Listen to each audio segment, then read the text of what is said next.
السلام علیکم ورحمۃ اللہ وبرکاتہ نحمده ونصلی علی رسولہ الکریم اما بعد۔ آج کا سبق سن لیجئے، یہ حج کے متعلق تیسرا سبق ہے، دھیان سے سنیے۔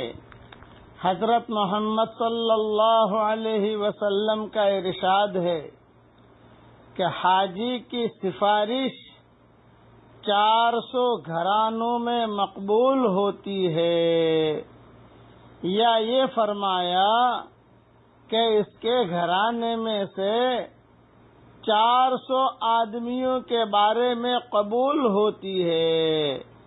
راوی کو شک ہو گیا کہ کیا الفاظ فرمائے تھے حضور صلی اللہ علیہ وسلم نے، یا تو 400 گھرانوں میں مقبول ہوتی ہے یا اس کے گھرانے میں سے 400 آدمیوں کے بارے میں قبول ہوتی ہے۔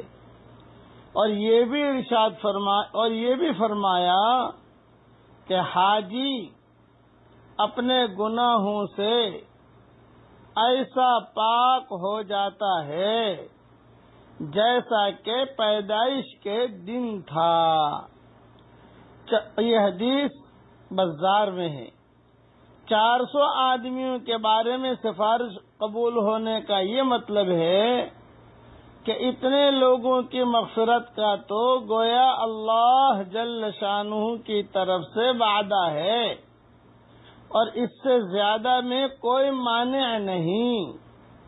بہت سی روایتوں میں یہ وارد ہوا ہے کہ حاجی جن کے لیے دعائے مغفرت کرتا ہے وہ قبول ہوتی ہے۔ اسی لیے حدیث شریف میں آتا ہے کہ حضور صلی اللہ علیہ وسلم نے ارشاد فرمایا، جب کسی حاجی صاحب سے ملاقات ہو تو اس کو سلام کرو، اس سے مصافحہ کرو، اور اس سے پہلے کہ وہ اپنے گھر میں داخل ہو اپنے لیے دعائے مغفرت کی اس سے درخواست کرو کہ وہ اپنے گناہوں سے پاک صاف ہو کر آیا ہے۔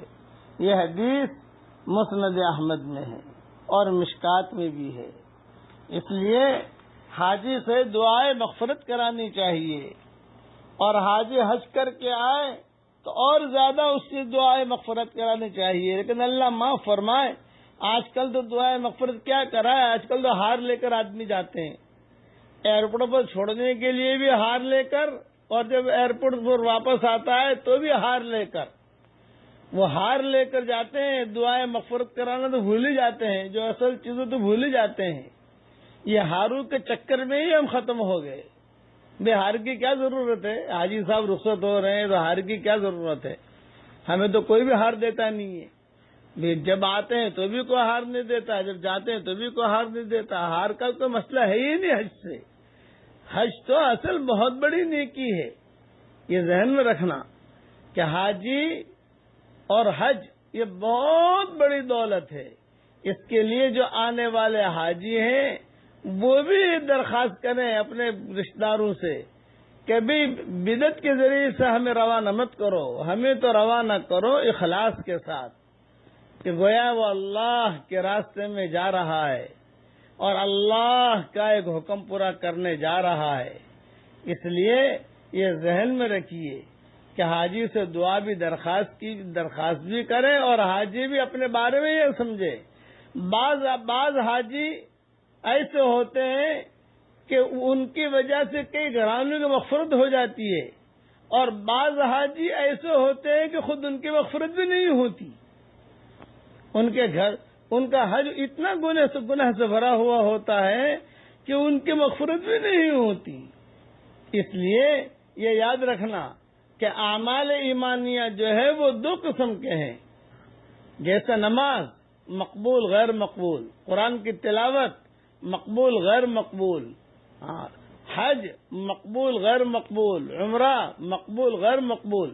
اس لیے اپنا حج قبول کرانے کی بھی اللہ تعالی سے درخواست کریں کہ اللہ ہمارا حج قبول فرما، تہجد کا وقت ہے ہمارے ہاں، مدینہ منورہ سے یہ سبق دے رہا ہوں۔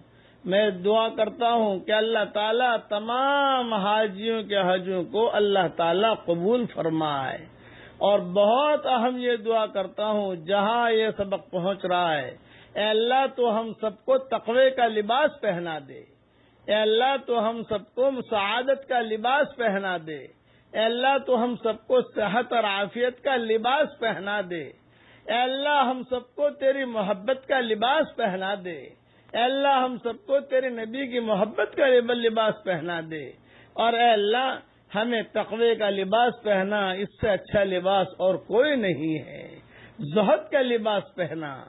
قرآن شریف میں ہے وَلِبَاسُ التَّقْوَىٰ ذَلِكَ خیر، تقوی کا لباس بہت ہی اچھا لباس ہے۔ ہم سب کو اللہ تعالیٰ تقوی کا لباس پہنائے عافیت کے ساتھ، آمین آمین آمین۔ جہاں یہ سبق پہنچ رہا ہے، جہاں یہ آواز پہنچ رہی ہے، ان سب کے لیے اللہ تعالیٰ یہ دعائیں قبول کرے۔ والسلام علیکم ورحمۃ اللہ وبرکاتہ، وآخر دعوانا ان الحمد للہ رب العالمین۔